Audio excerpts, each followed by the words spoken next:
We all love our survival games. The buzzword spreading all over the journalists of game industry, like PC Gamer, Kotaku, and so on. Whenever Bohemia Interactive announced a DayZ standalone game, everyone was losing their mind. It's gonna be like Minecraft but with like 4K textures back then.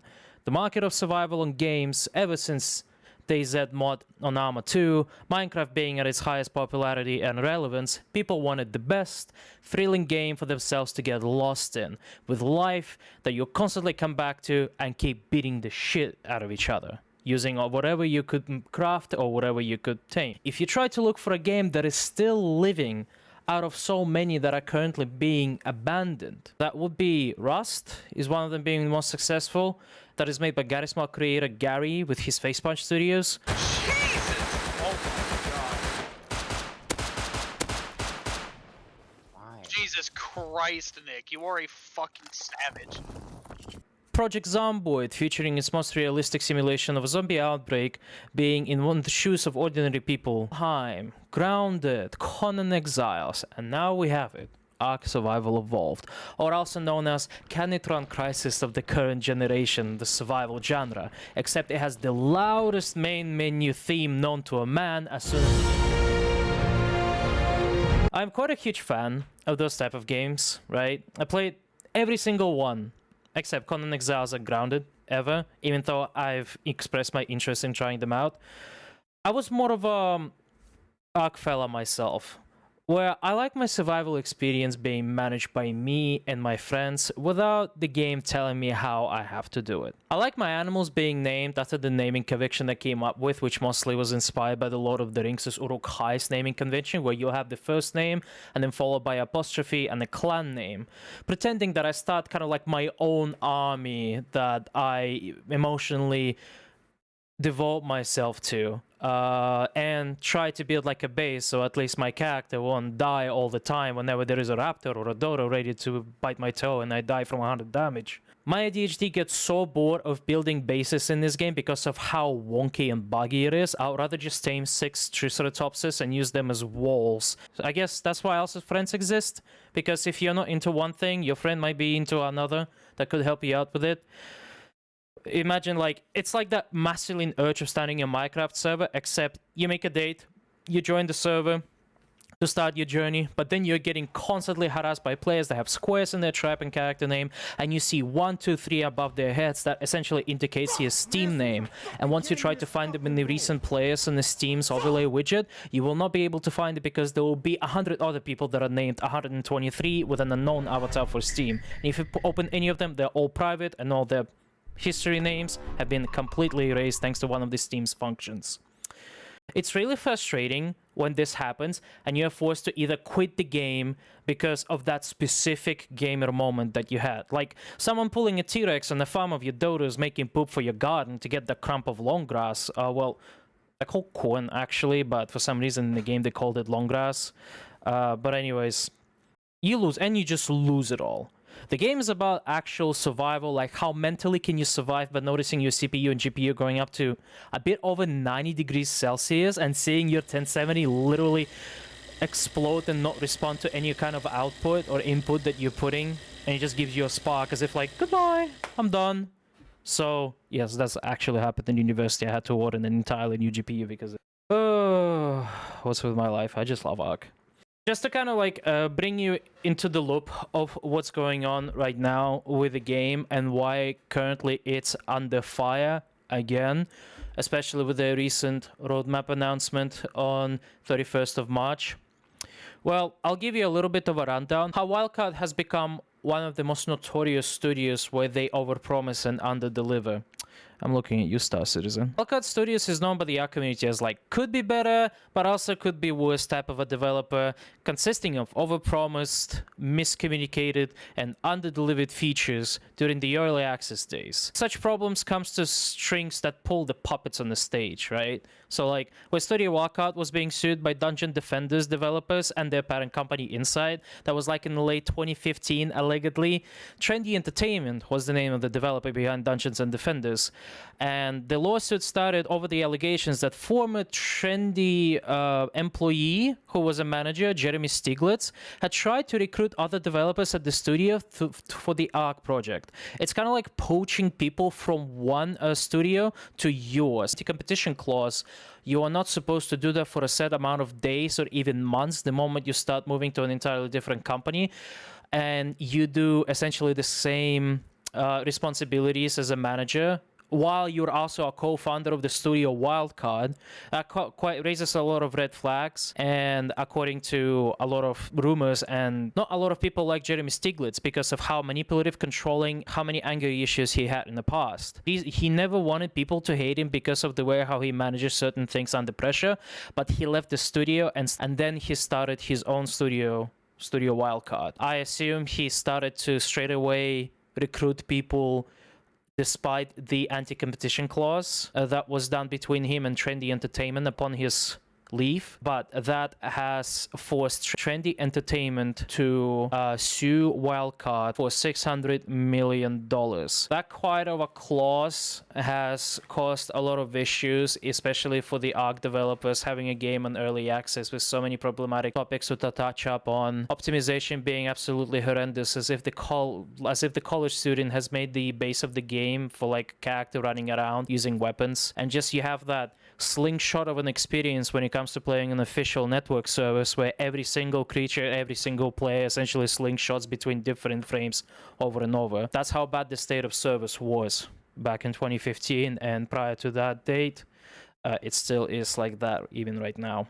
Assuming that Trendy Entertainment did a very careful approach in filing that lawsuit, there was no actual proof at what employees have apparently agreed to such recruitment from Jeremy Stiglitz to Studio Wildcard. It seems to be quite a safe assumption that they, as soon as they saw it happening, they caught him red-handed and they started this whole lawsuit. Anti-competitive clause is you have a worker that essentially has the same set of skills that you're looking for, and he's working for the Microsoft, and he cannot work at Apple at the same time because the NDA crosses are becoming a huge issue when you find out that your employee is working at entirely different companies full-time on the contract. He knows all these trade secrets and everything, and that could be insane subject to insider cases where they would like to avoid. That's why the clause exists, for the businesses to essentially not have that kind of a secret route of leaking practices, pipelines, details, and so on and so on. There's also a bit of an insight. So during that time when ARK Survival Evolved got released in 2015 June, they were only able to settle the whole lawsuit with $40 million.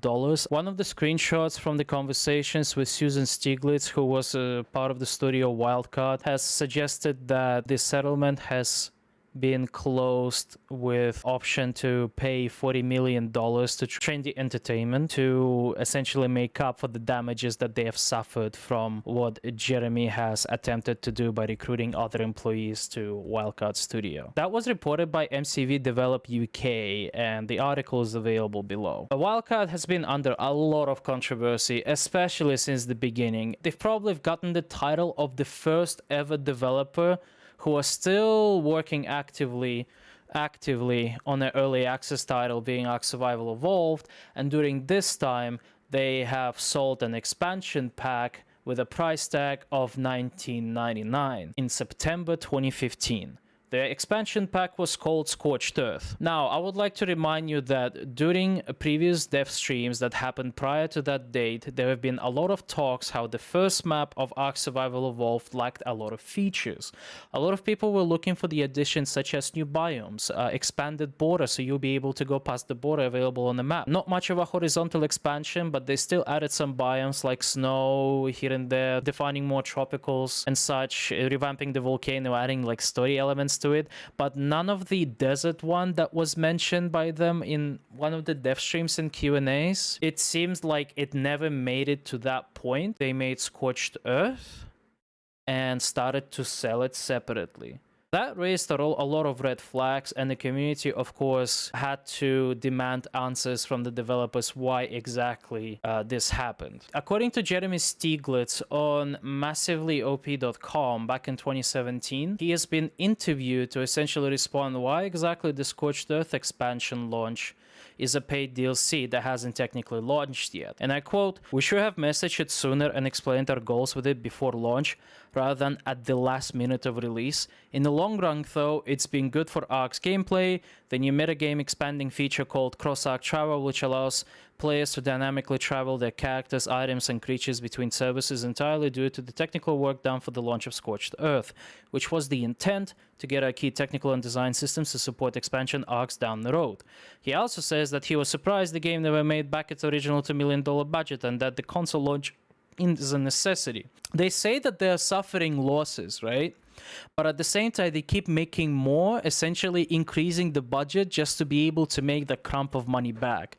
That's why they released the game back on Xbox One. It had insane amount of issues where essentially the game was unplayable. Same thing with PlayStation 4. Only with finicky settings you'll be able to reach some sort of a playable state if you'd like to enjoy your game, but some of the PlayStation 4s just couldn't make it by launching the game. Same thing they did with the Nintendo Switch. ARK Survival Evolved on Nintendo Switch was probably like the biggest failure in the performance was just horrible. You just wouldn't be able to play it. You wouldn't be able to walk. Like, you play at like 5 to 10 FPS even if you're plugged into a station. It's just not possible. Like, you would have to essentially call it, "I'm done. I don't want to continue with this," and Nintendo Switch is just enough for me. It kind of ended up the same as with the Payday 2 when they tried to put it on console, did a few updates and kind of forgot about it, just left it in the back, and it's like, hey, the community can kind of deal with this. But the real problem right now is that no matter how many lawsuits they're going through, if the lawsuits didn't happen, that wouldn't have allowed us to discover who is the actual mastermind and the actual master of puppets. Puppets being Wildcard. It has never been transparent by Wildcard, Jeremy, or Jesse, who are the owners of Studio Wildcard. It's always been kind of like vaguely communicated that they have the resources for this, but they never mentioned that a Chinese company is controlling their IPs through publishing platforms and publishing systems, and essentially does all of the business decisions for them, like allocating budgets, allocating estimated income. With that, they're just doing it to please their investors, and that being Snail Games USA. Snail Games USA is quite popular name in the Chinese market, and you probably have heard about them. You probably see a lot of those games that play like ARK. For example, we can talk about the games like Dark and Light, can talk about the games such as PixARK, which is just Minecraft but ARK, where it still uses the same code from ARK Survival Evolved. Atlas being one of it too, but they just changed like human assets so it looks a little different and added physics to water by using an entirely different system for it. But the logic and the foundation of it was literally used the way how it was made for ARK. Listen serious, everybody in Uganda must come foot. The movie's on. The movie's on. Russell. What the fuck? Run! Rapid gunfire! Uganda! Ooh, this mouse sensitivity is out of this world. Fuck! I'm stuck! It's an oh my fucking god! Oh man! No! Oh my fucking god! He was not good.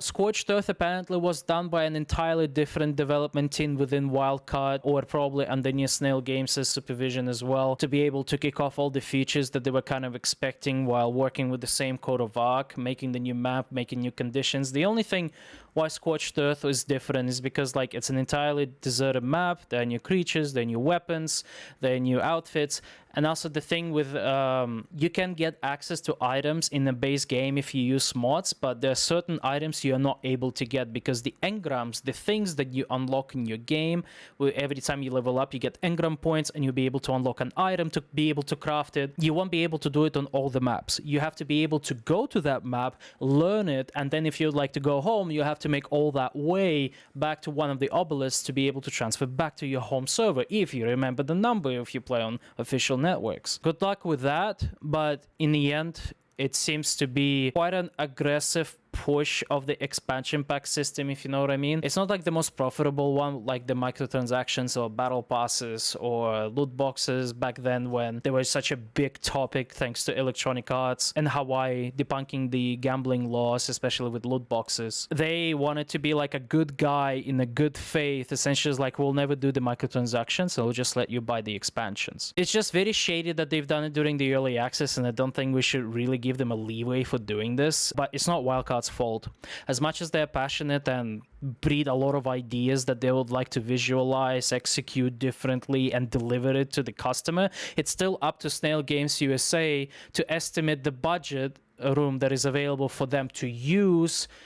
Be careful with the production phase where they have to get all the workforce available to make future content, finish the game already, and then continue with the next parts of the season passes. So this is the biggest problem with ARK. They overpromise. They are very passionate, don't get me wrong. They really wanted to do it, but what happened on 31st of March, this is something we should not let happen. So, Jeremy Stiglitz, as of January 22nd on Twitter, has made a clarification of Survive the ARK's community crunch. They mentioned that there was a very vague teaser for ARK being on Unreal Engine 5, taking advantage of Nanite, Lumen, and RTX DI available on Unreal Engine 5 that is way more optimized. And from my personal experience working in the industry, Unreal 5 is one of the strongest tools that you will be able to use to with the market from home. Make your own virtual production at your own volition with the comfortability and support from Epic Games. The game was done quite horribly on Unreal Engine 4 to begin with, and if they would port everything from Unreal Engine 4.7 where they started, but they still had a matinee instead of like sequencer, and they had no Niagara particle system, that was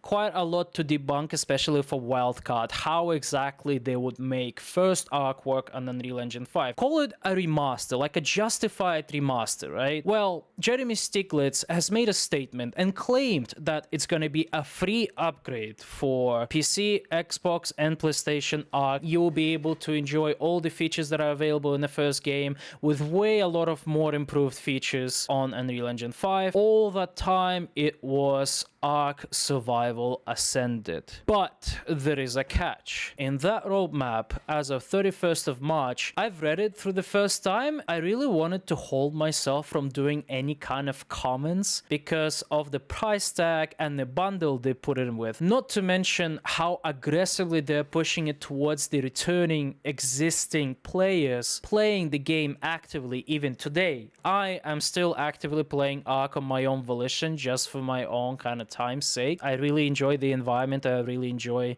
the building, taming, random generation of creatures and such. It's just, it's so disheartening. I feel like I'm actually being left in a fog. I don't even know who to trust anymore. Like, I love this game. I wanted to strive. And the moment I saw the animated series for ARK with the amount of cost that has a net worth over like almost $1 billion, that actually raised a lot of red flags to me, where I would feel like, hey, you guys are spending quite a lot of money on ARK 2, adding Santiago's character being played as Vin Diesel, and that felt like it's too much. It was way too much to allocate to such budget, and it feels like it's gone to the point where they are running out of money. Or Snail Games is probably thinking and saying like, I don't think we're looking very appealing ever since the release of Genesis Season Pass. You wouldn't be able to buy Genesis 1 and Genesis 2 separately at all. Back when it was announced after the release from the early access, it was announced that you'll only be able to get 2 DLCs at once, being Genesis 1 and Genesis 2. They will constantly delay the development on the first and second expansions, which would be the last ones available for the narrative. That has resulted in such a huge backlash from the community. Why Wildcard keeps stepping on the same mud, on the same pile of crap, where they've been told numerous times the business practice that they are essentially executing is very scummy. Again, we cannot blame Wildcard. They are in no position to oppose this in order to, because that way they would compromise their only income, their only budget provider, and the whole talent is also under a risk of being redirected to an entirely different studio that is owned by Snail Games USA. You don't want to lose the game that you've been building all this time. There's always a rotten apple within a tree of apples, and it's also ARK 2. We're talking about ARK 2 as if it's like a plague right now. Like, a lot of ARK fans that I know and I've met are pretty nice and genuine people coming from PvP, PvE perspective and modded servers. And it feels like we've gone to the point where we are being indicted. With the release of the information and the roadmap with ARK Survival Ascended, the way how much freedom they have on making a sequel for ARK, the first cinematic trailer has given me quite a lot of concerns, but also a lot of hope in terms of what actually awaits in the game. Like, it's not just gonna be just dinosaurs and creatures, there'll also be a humanoid race called... But there was more information slipping in from the sources on Twitter with vague confirmation from Jeremy saying, yes, the game is going to be third person only, it's going to feature directional Dark Souls like combat, or kind of like For Honor if you think about it from that marketing standpoint. When you hear Dark Souls like, third person only camera, parkour, and knowing Wildcard, and when it comes to such consistent systems, and if they take the Unreal Engine 5 as their powerhouse, it's quite concerning in terms of how well it's going to be executed in a technical manner. If we talk about technical manner or grammar, so to say, ARK is suffering a lot of optimization issues when it comes to optimizing assets, optimizing every single instance of an object you see on your screen, not seeing calling happening in order to free up your RAM and free up your video RAM so you'll be able to at least enjoy the game at a consistent amount of FPS. Unfortunately, with the way how it was done at the beginning, there is just no way that you can do the same thing that Bethesda is doing with Gamebryo engine, going from Oblivion to Fallout 76, or even Starfield at this point, by turning Gamebryo into Creation Engine and still pretend that this Frankenstein with like 500 layers of duct tape is able to do anything under today's standards. Unreal Engine 5 is arguably an entirely new fundamental when it comes to the environment of how you make the game within Epic Games' policy and technology. It is inevitable. It is bound to happen to make it kind of port the game to an entirely new engine, and also mention that you are entirely redoing the assets. You're adding all these systems that people have been begging for, especially in early access, like a minimap, like ping system, like being able to see blips, zoom on the map, have better readability, because map in ARK, whenever you look at where you are, kind of sucks, and some of the coordinates are quite incorrect when you try to line it up with your arrow of a character. So what I'm trying to say by that is, I hope we all in the community hope that Wildcard has learned so much from the failures that they had. Very rockiest launches of Genesis, Extinction. Aberration, surprisingly, was one of the most successful launches, but when it came to Extinction and all of the Genesis, it's become a trouble house. No matter the scope and the scale they deliver, they always end up being in a bear trap where they incapacitate the accessibility to the server, where they would rather just, delay it again, take your time. Like, it's okay. Work on it a bit more and make it accessible for people to play on day one, despite the load. Let them start their own servers, yet you do not provide all the binaries available for the Windows servers and the Linux servers. That's what also annoys a lot of people. They cannot start first because official network always has to be first before unofficial servers get their access to the tools to serve the new update and expansion, which is really annoying. I've seen it happen a lot with the server providers, especially the one I use, and I've had an internal talk about it. It just sucks. It just sucks how much treatment we get from Wildcard due to exclusivity. Probably because not of their own volition to do so, but because of how Snail Games essentially tells them how to handle the situation and how to appeal more relevancy into the brand. So it kind of appeals investors, you know? Like, we as people paying our money to play the early access game. I'm not gonna go into how much I already spent gifting my friends this game, just because, like, I genuinely adored this game. I genuinely loved it, despite the FPS issues. So they're like, hey, I can help you at least run at these settings too. We'll still play and have fun. We had a lot of fun. We had a lot of tears. We had a lot of difficulties. But at the end, it was a fun experience. It was one of those survival games where it's just the first time we ever see something of that scale, especially dinosaurs. We love dinosaurs. But either in the end, we have a problem where this kind of a wish is being heavily manipulated like a cheese on the mousetrap, and that mousetrap being Snail Games' attempt of trying to implement metaverse, or not like a metaverse, but like abuse this sort of like expansion system that Jesse earlier talked about in the interview that I mentioned, where they try to avoid microtransactions, but they would rather use the expansion system just to keep themselves afloat. It does not work well. Like, you could look at the sales that are happening ever since the Genesis Season Pass, ever since the Genesis 2 launch. Not many people are considering to buy it. You are being forced to also buy a product within this bundle that you don't even know how it's gonna look like, and you're just being fed concept art, and you're being fed that work that is being commissioned by an entirely different person who uses the resources from the game, but makes it look really good and appealing on community crunches. Don't get me wrong, Fuego does amazing job with such renders. I've done a couple of renders, but none of them are really like official or anything. It's just more of my time, and especially helping with my diploma at university in the photography. I really adore the franchise. I really adore the creative minds behind its potential.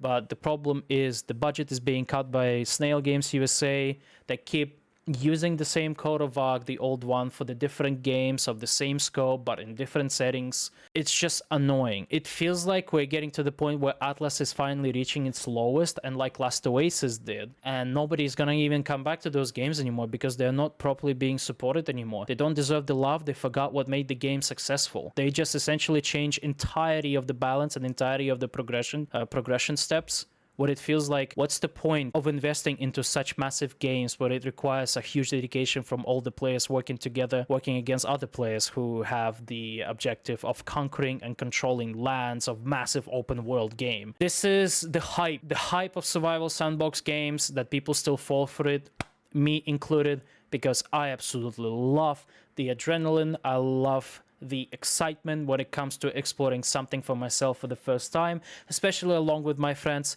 It is a really nice experience, but it's the only remarkable one that would ever happen, because once the game reaches its point where I've done so much of it, I don't even know if I want to play. ARK is the only one in my eyes that still does it very well, and I still see a lot of people come back to it, including me. Despite a 1 year hiatus, despite a half a year hiatus, I still come back just to have a little bit of gameplay, a little bit of taming, a little bit of cooking, building, fun, whatever. It's the only game that really makes me feel like I'm an ant in the world and I'm taming the actual titans. Especially with dinosaurs and the fantasy features like tech, dragons, and all that stuff. I really love it. I really love it. It just sucks we're not going to see much of what Wildcard really wants to put out, and Snail Games essentially crippling it. So yeah, that's all I wanted to talk about. I hope it kind of gives a clarity of how I actually feel. I just wanted to come back with another take talking about ARK 2 specifically, with how much it has impacted this specific decision to bring ARK Survival Ascended and ARK 2 in the same bundle, despite it being $49.99 for PC and Xbox users to buy starting August 2023 when Survival Ascended releases, but ARK 2 doesn't.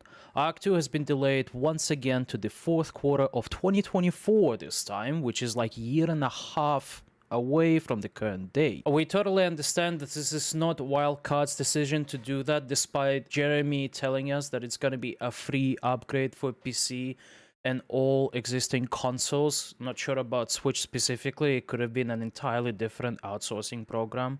If we look at it from the other side, it's kind of good that they have delayed ARK 2 despite the information that the game is gonna feature third-person only perspective with Dark Souls weaponry. It just feels like it's gonna be so restrictive, and survival and the freedom like how ARK 1 intended to be would just not be there. Like, even in the roadmap itself, we can definitely tell that they're regretting the base design kind of a kickoff when it came to starting developing ARK 2. Specifically, they have addressed in this paragraph that they're looking at Souls-like combat, primitive-only weaponry, and strict third-person mechanics. An overall very serious tone. ARK 1 started to get that kind of a serious tone as soon as they started to push story content before the release of early access. Around at the end of 2016 or at the beginning of 2017, they released a tech cave to the island, and they have allowed you to discover what essentially is going to be the ending, as in like a partial ending of the island once you beat it and go to the tech cave.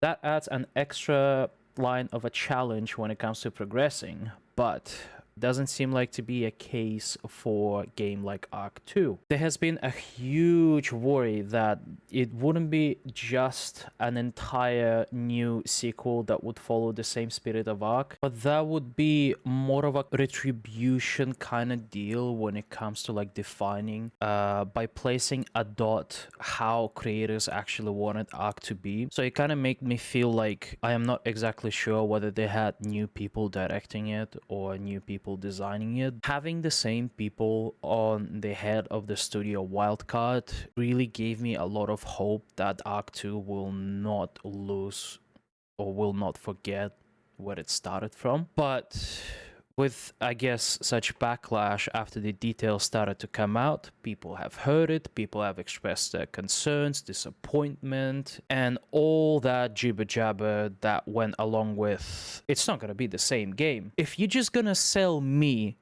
ARK 2 by believing you that it's gonna be somewhat what made ARK 1 successful without even showing me how the gameplay is gonna look like, and all I just see is just concept of animals and concepts of weapon combinations that are quite simple, but in the idea they kind of make sense, especially with the fact that you've restricted everything to just primitive type of weaponry. It's like you're trying to make Primitive Plus the game.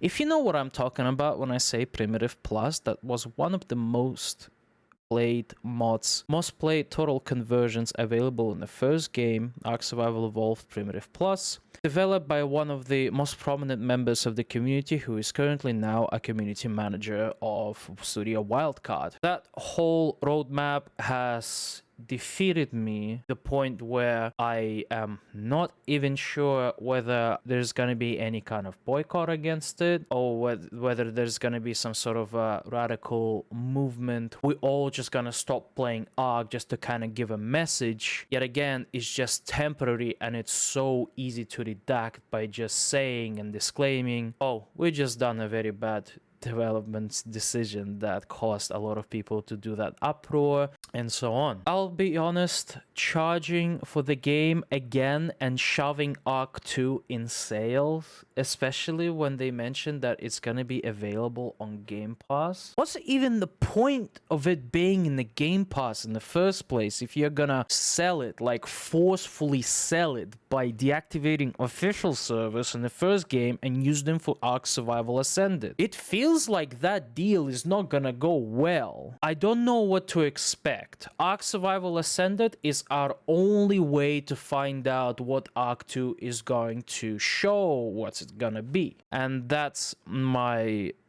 biggest concern and biggest worry. We might not see ARK 2 at the end of the day, but ARK 2 that we want at the end of the day, but they give us a grace period where we will have an opportunity to participate in this new evolving pipeline tech environment, which is Unreal Engine 5 on ARK. Despite them saying that it would be free, we have to fucking pay again. Excuse me for the expression, but It's been bottling up as I've been recording this. I cannot justify something that was supposed to be free and said by one of the heads of the studio. You have to be very careful what you're gonna say, especially when you're in such thin ice with how many lawsuits you had to go through, how many backlashes you had to go through. It's not a good look. I'm gonna say as a disclaimer that nobody's gonna stop me from buying the bundle. Nobody should stop you from buying the bundle. But let's all agree to one common thing, regardless whether we're gonna buy anything and you wanna be heard. We have to make those topics loud, without harassment, without forceful push towards developers and publishers' faces. What I'm trying to say is, all they care about, Snail Games only cares about the count, the amount that people are buying, people are playing on their official data tracks, on like official networks. It also matters to them because that gives them an idea to the investors, how many people actually play and how much would it attract as an estimate to make a forecast of income. So investors will be able to make their money back. That would end up with the decision of, would I like to invest more into this game or into this project, not just the game. Project being the entirety of ARK franchise. Not looking good, especially with DLCs that we have to buy again.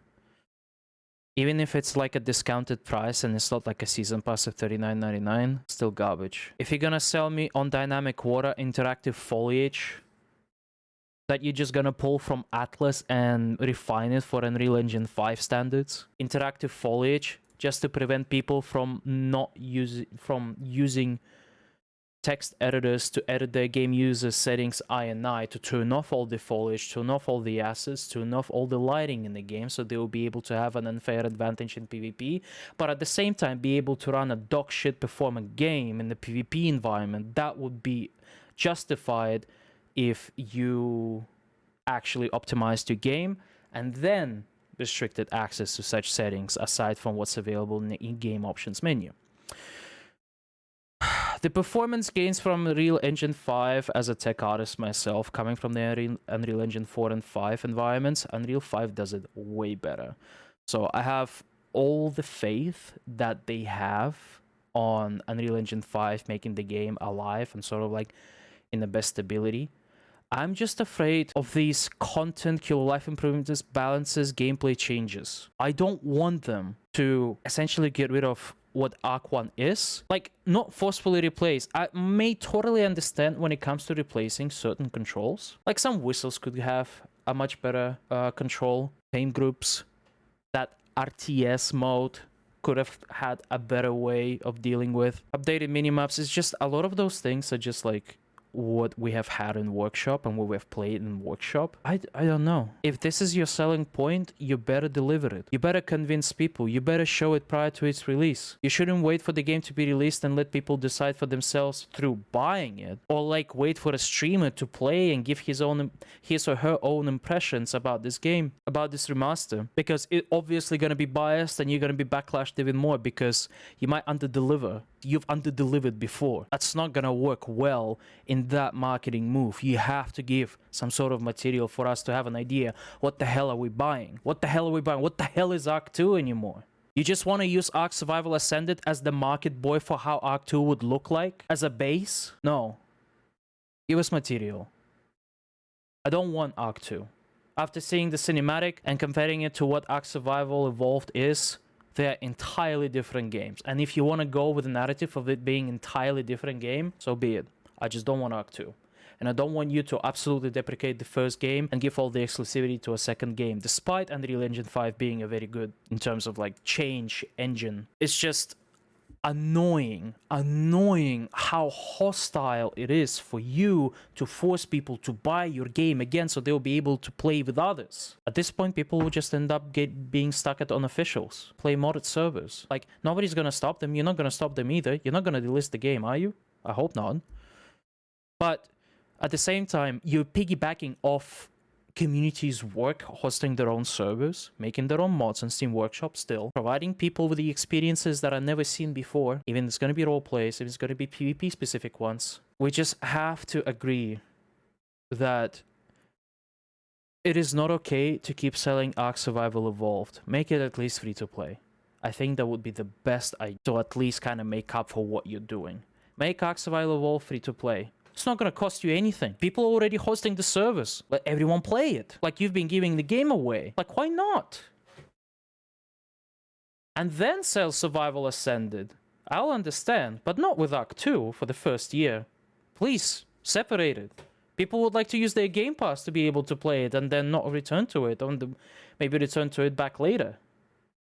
Like how I did with Atomic Heart. Like I wasn't sure whether I want to play the game, but thanks to Game Pass, I was able to play it and make up my decisions. Like, yeah, I liked it, but one time playthrough, no more. All right, I think that's pretty much about it. I hope that kind of clears up the whole clarity on what's going on. There's a lot more to talk about, like the system, cross-platform multiplayer, cross-platform modding. There's going to be an entirely different account system, but that's gonna change, and we just have to wait. Thank you very much for watching this video. If you are at this end, I am sorry that it looked like a lengthy filler, but I felt like I needed to make this to kind of express my own thoughts, because a lot of people who I talk to, and a lot of people that I talk to that know me for like ARK stuff, I wanted to put out something that is so in common between us, and I hope that maybe it will give some sort of more my own impression with my own experience and with my own time spent in this game, being like 4,878 hours. Like I play that a lot. So yeah, that's about it. До свидания.